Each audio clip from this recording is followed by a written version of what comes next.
આપ સૌ જાણો છો કે 2016-17થી પ્રધાનમંત્રી પાક વીમા યોજના જે શરૂઆત કરવામાં આવી, આ પ્રધાનમંત્રી પાક વીમા યોજનાની અંદર 16-17, 17-18, 18, 19 અને 19-20 4 વર્ષની અંદર વીમા કંપનીઓને 58%, 60% જેવું માતબર પ્રીમિયમ આપી અને એની સામે ખેડૂતોને 0.8%, 0.68% પાક વીમો આપવામાં આવતો હતો.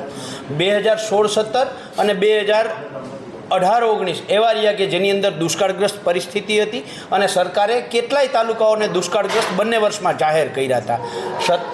17-18 અને 19-20ની અંદર અતિવૃષ્ટિ થઈ, કમોસમી વરસાદ થયો, એમાં પણ સરકારે આર્થિક પેકેજો જાહેર કર્યા હતા. પણ મૂળ મુદ્દાની વાત, જે ખેડૂતો પ્રીમિયમ ભરતા હતા, આ પાક વીમા કંપનીઓએ ખેડૂતોને પાક વીમો ન આપ્યા.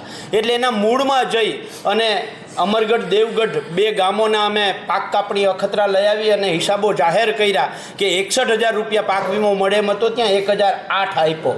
સરકારે ત્યાર પછી આ પાક વીમાના પત્રકો આપવા ઉપર પ્રતિબંધ મૂક્યો. 3 વર્ષ સુધી આ પત્રકો ન આપી શકાય એવો રાજ્ય સરકારે પ્રધાનમંત્રી પાક વીમા યોજનાની ગાઈડલાઇનથી ઉપરવટ જઈને પરિપત્ર કર્યો.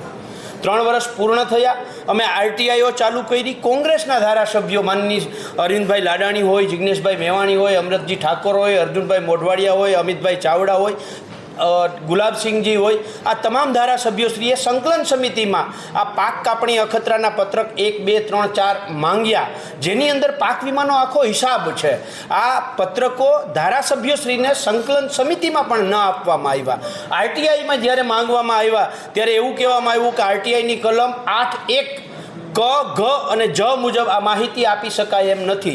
હવે આ જે કલમો આપવામાં આવી છે એ તો રાષ્ટ્રના સાર્વભૌમત્વ, અખંડિતતા, એકતાને લગતી છે, એને પાક વીમાને કંઈ લાગુ પડતું નથી. પણ તેમ છતાંય આ કલમોને આગળ કરી અને માહિતી ન આપવામાં આવી, ધારાસભ્યશ્રીને સંકલન સમિતિમાં માહિતી ન આપવામાં આવી.